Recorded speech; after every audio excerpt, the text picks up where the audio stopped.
Right. Okay, excellent. Thank you.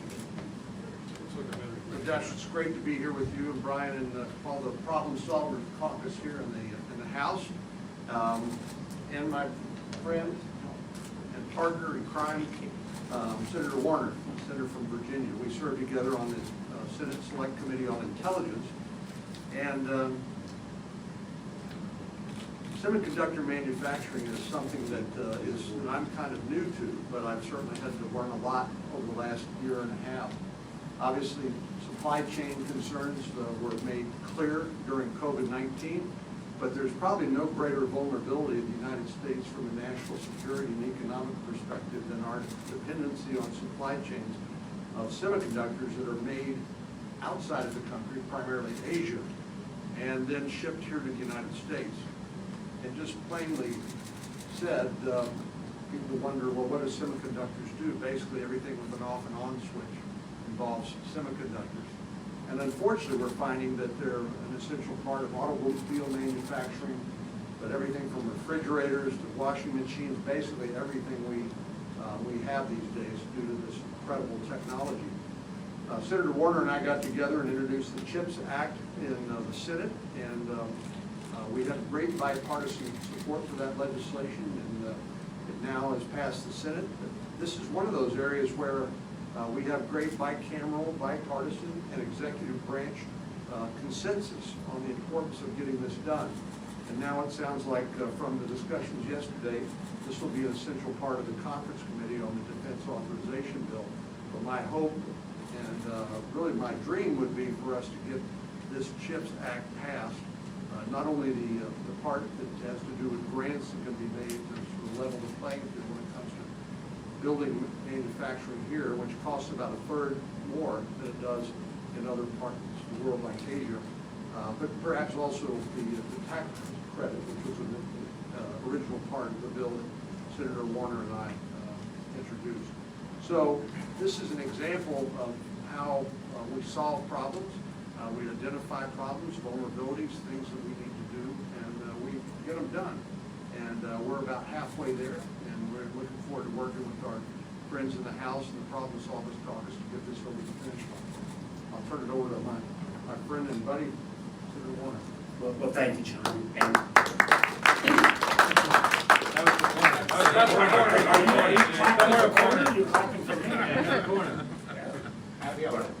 I'm always clapping for you.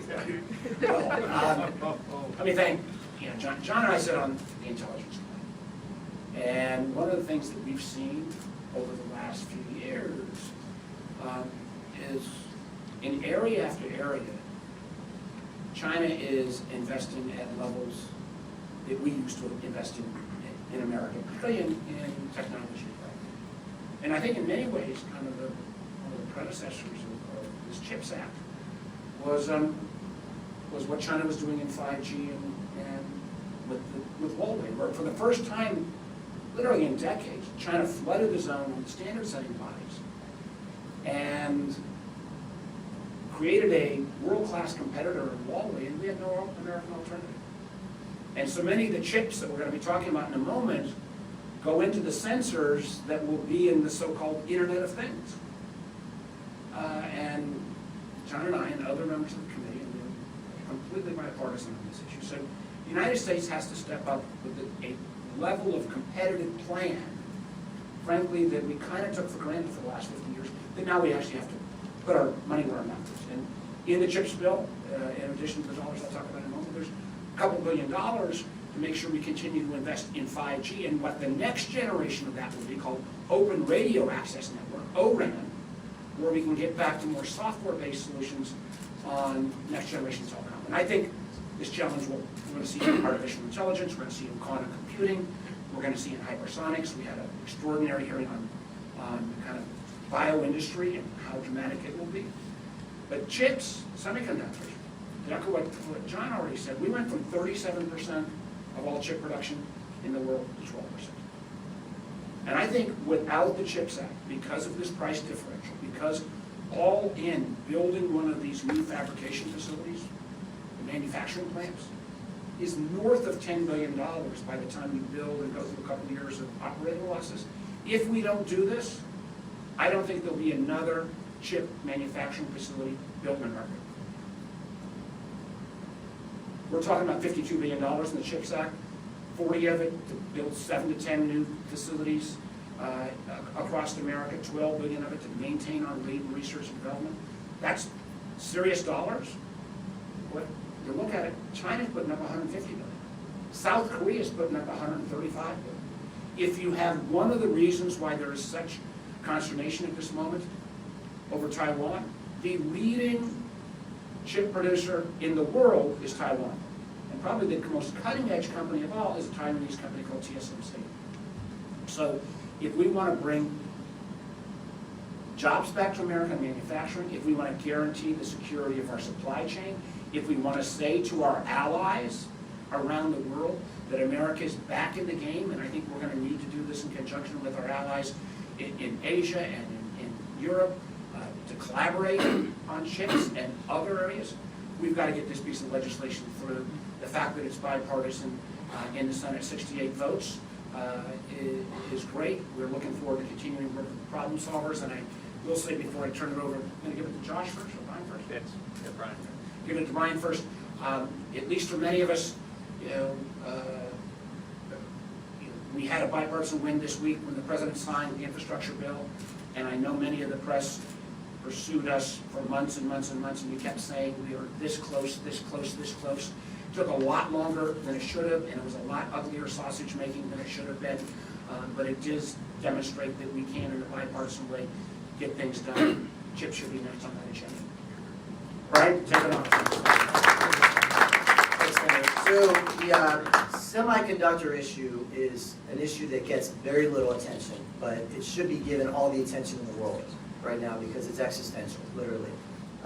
We've all been getting a lot of questions, what's next for the caucus after infrastructure? The answer I've been giving is semiconductor competitiveness, semiconductor supply chain, reconstituting that back here in the United States. As the senator said, we went from the world's leading producer of semiconductors to now only supplying 12% of the world's semiconductors. We're 12% here in the United States. Europe is roughly 8%. About 65 to 70% are produced in Asia. Of that, 30% are produced in Taiwan, which you know, one of the many reasons why China has their sights set on Taiwan. And whoever owns this industry will own the future. Literally everything in our lives is becoming computerized and digitalized. And Senator Cornyn mentioned the automotive industry. One Ford F-150 pickup truck has hundreds of semiconductors. And if COVID-19 should have taught us anything, is that we cannot be dependent on any foreign nation, especially hostile nations to the United States, for things that we need to survive here in the United States. So I think all of our effort in a bipartisan, bicameral fashion has to be, as Pat Gelsinger said, the CEO of Intel, when he came to address our group a few weeks back, all they need from us is to allow them to compete here in the United States, to allow them create a competitive environment so that they can, when they're making their expansions and producing, generating new factories, that we allow the United States to be a competitive place for them to do business. If we do, they will expand here, and we will expand our capacity to build semiconductors so we're no longer dependent on our foreign adversaries. With that, Josh? Thanks. First, I want to thank Brian for your leadership, and I really want to thank the caucus for doing an unbelievable job earlier this week with our partners in the Senate getting that incredible historic accomplishment across the finish line. Senator Warner, thank you for being such a great partner and for calling us all the time and haranguing us. We're very grateful, and we're looking forward to that same treatment on this bill to get it over the finish line as well.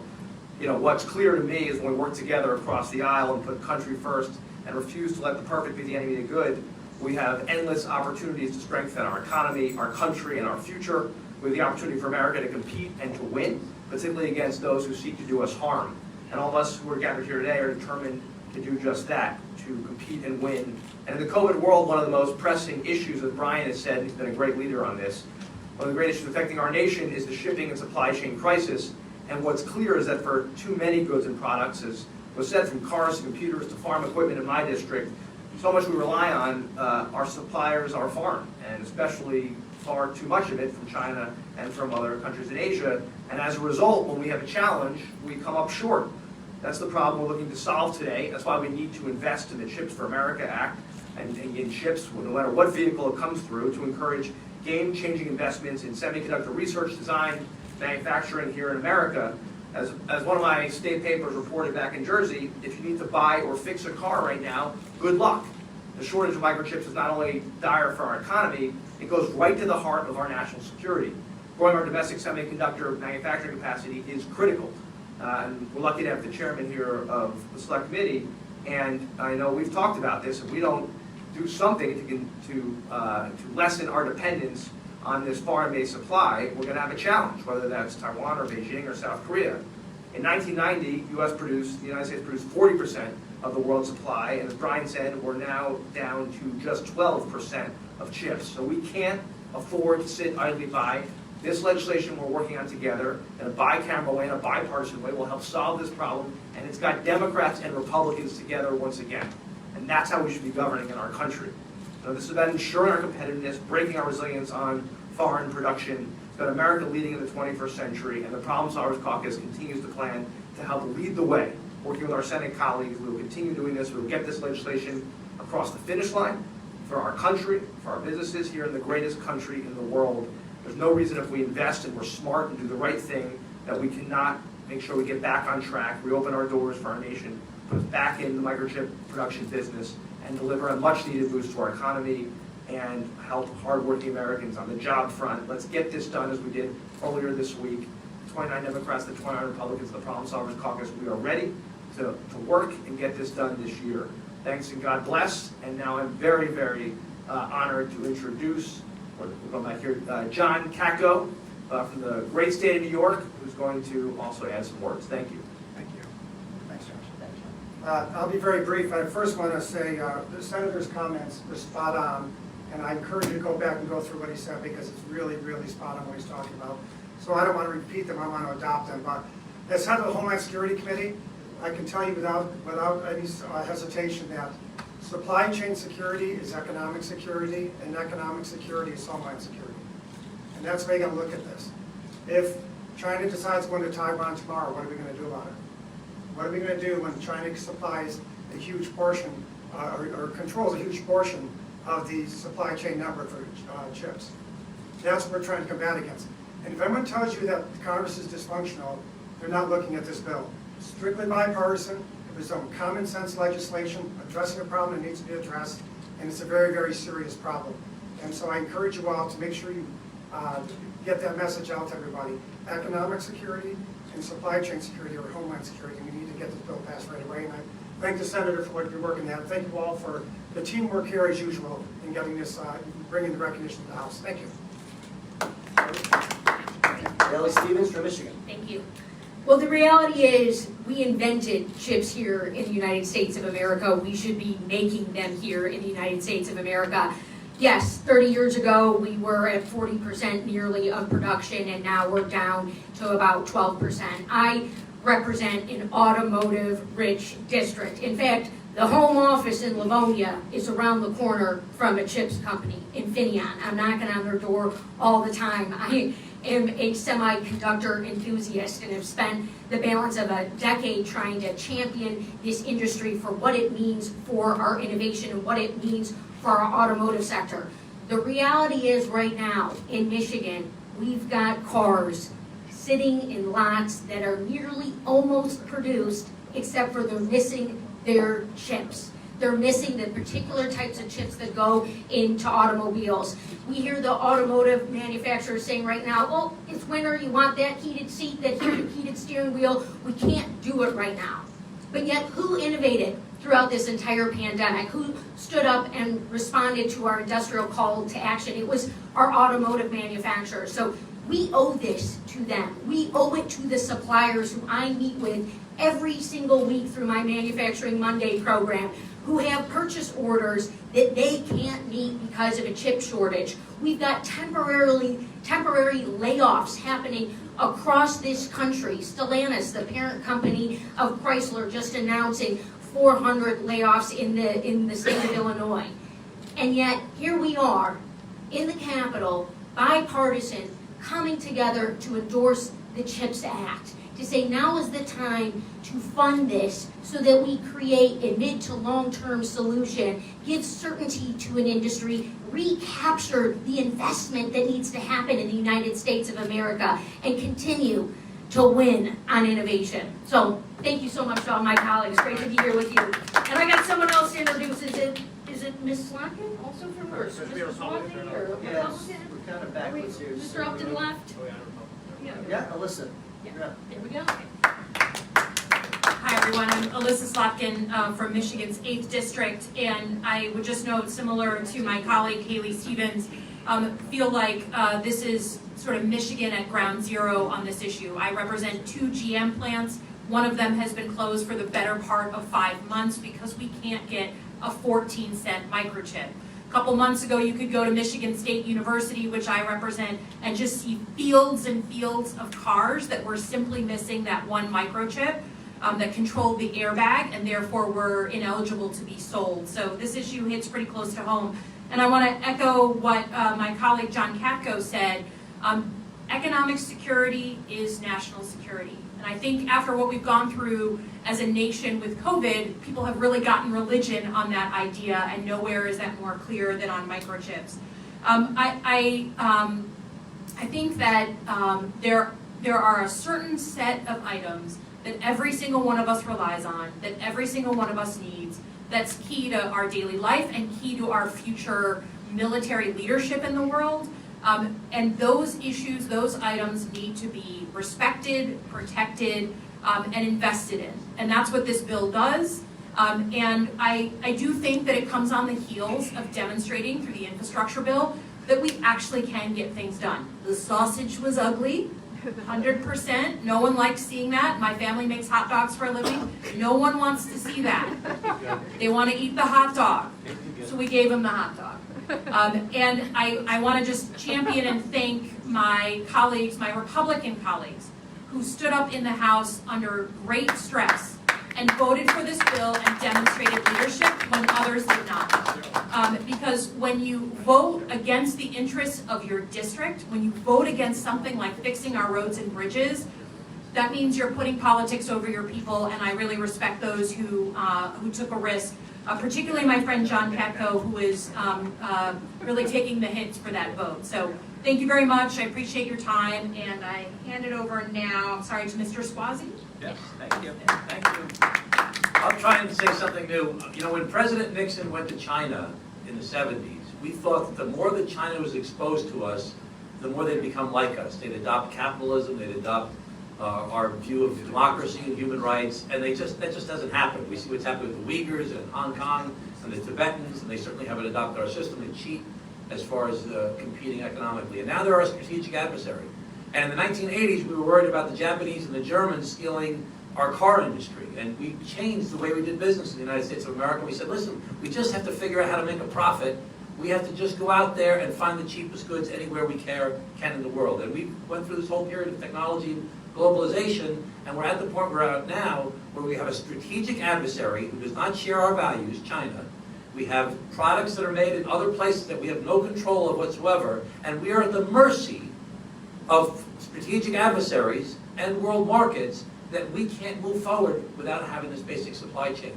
So we have to look very clear. This is all happening now. It's been exacerbated by COVID. We have to look very clear-eyed as to what could happen to what's happening already and what could happen to us when we're in a competitive world where people don't play by our rules, don't have the same values we do, and are actually working hard to try and beat us economically, technologically, militarily, and in a whole host of other areas. So this is essential to the long-term economic and security health of the United States of America, and that's why Democrats and Republicans are coming together, because it's existential to the future of the United States of America, and I'm so happy to be a part of this team. Thank you very much.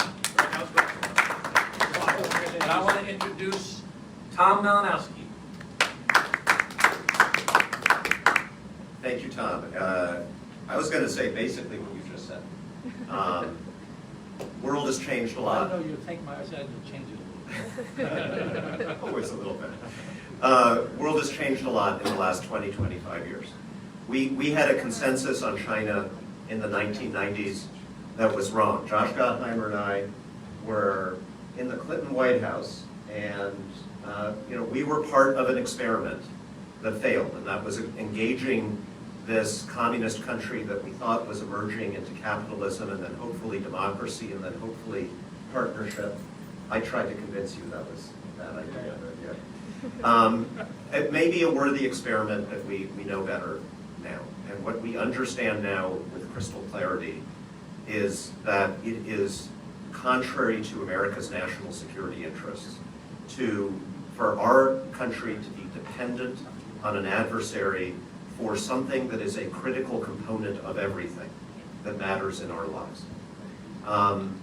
There is an enormous opportunity in the United States to become the leader in chip manufacturing again. In my district, in New Jersey, which is a rural suburban district, you may not think of it as a big manufacturing district, but we have chip manufacturing facilities in my district, making facial recognition technology for cell phones, safety equipment for cars that will detect when a pedestrian is crossing in front of you. There is enormous potential if we make the kinds of decisions that other advanced economies are making to invest in these critical industries.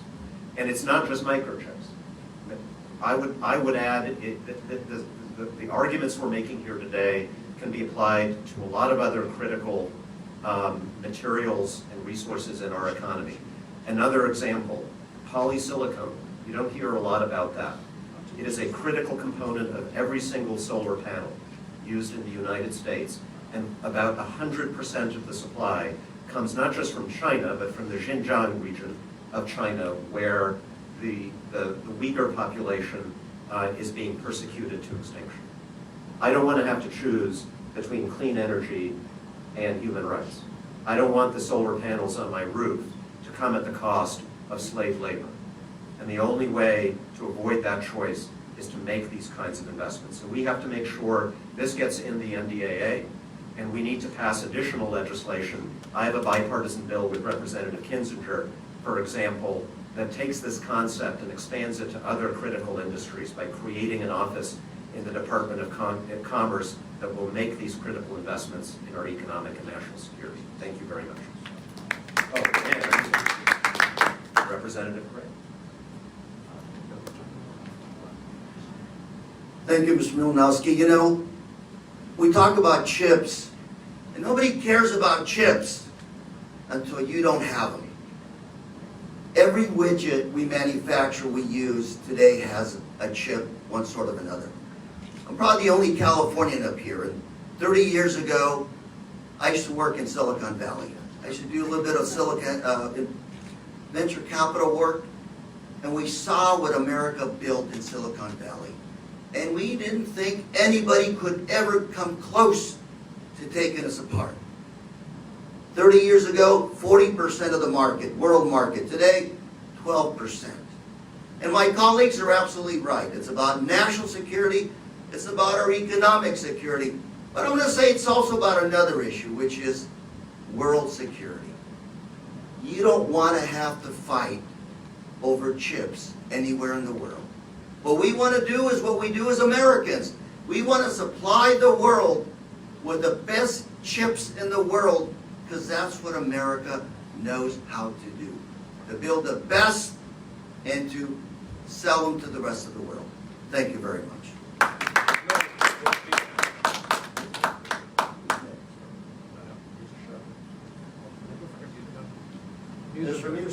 All right, thank you.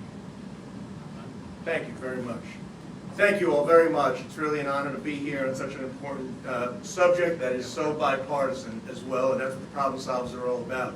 I want to thank Senators Cornyn, who spoke earlier, and Senators Warner for their leadership.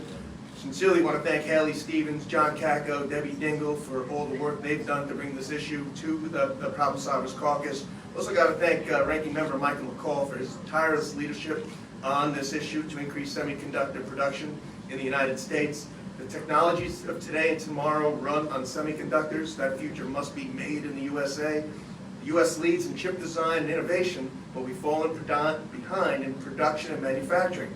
We depend on foreign nations for chips, leaving a critical supply chain susceptible to numerous risks. Fully funding the CHIPS Act is urgent. China is way ahead of us and is threatening to be our primary chip supplier. This is a national security issue, a manufacturing issue. Our military relies on such advanced technology to be the best in the world. We need to fully fund the CHIPS Act now to get ahead of China and make the future really here in America. Companies want to make chips in the USA. We need to give them certainty so they can make investments, create thousands of great jobs, and decrease our dependence. The CHIPS Act authorizes $50 billion for the Department of Commerce to offer incentives for semiconductor production in the United States. Since 1990, U.S. share of semiconductor manufacturing fell from 37% to 12.5%. Most chip designers are here in the U.S. We ship our intellectual property to Asia to be manufactured, leaving their IP vulnerable and be very compromised by China. We need to be the leader in production and manufacturing, as well as in R&D and development, and this bill will position the United States to do so. So, thank you very much. And now, from the great state of Nevada. Thank you, Nevada. Stephen Horsford from Nevada's 4th District, and I'm really proud to be here as part of Nevada's labor movement, a member of the Armed Services Committee, as well as Ways and Means, to join with my colleagues in the Problem Solvers Caucus to call on Congress to fully fund the CHIPS for America Act. I want to commend Representatives Haley Stevens, John Katko, Debbie Dingell, and Dan Muser for their leadership on this bill. And like all of them, I hear from my constituents, and their costs, their concerns really coming out of this pandemic are focused on inflation and a shortage of good-paying jobs, which are hampering our economic recovery. So today we know everything that we've talked about how semiconductors are a part of what we need to do to address the slowdown on production lines, on increasing the price of consumer goods, on raising the threat of layoffs at manufacturing plants, and that's what this bill seeks to address. So by fully funding the CHIPS for America Act, it will make it possible to get domestic semiconductor manufacturing back on track, protect good-paying union jobs, and address inflation all at the same time. We have proven as the problem solvers that America can still do big things. That is evident in the Infrastructure and Jobs Investment Act, and it is evident in the work of the CHIPS for America Act. So let's keep winning for America as we put American workers and American business at the forefront of this recovery. Let's go. Mr. O'Halloran from Arizona. Thank you very much. Great job from the leadership and the members of the Problem Solvers Caucus and our senators. You know, Intel just announced $20 billion worth of building 2 new plants in Arizona. That'll make 6 of them in this country, in Arizona, I should say. They have more around the country. Our people are able to do this. We need the investment that moves forward. I just saw an announcement on investments in China and other areas that are going to be our competitors from now until the next few decades in this. That investment's coming from the European community. It's coming from America. It's coming from other areas. We need to prove to everybody that investment needs to come from here, and it starts with this bill. It starts with this process. And additionally, we have the workforce that can do this. We have the university structures that can do this. We have the best university structures in the world and the best experts in the world. We don't need to export our knowledge across this world to compete. It's here. The investment potential is here in America. We have to show them that we will be their partners in this on an ongoing basis. We can't afford to lose another 2 decades. We have to look into the future, have a vision of the future, and be able to identify how we're going to overcome our adversaries and overcome this situation that we're in now. Thank you very much. I'm going to send everyone home because we're going to go vote. Thanks so much.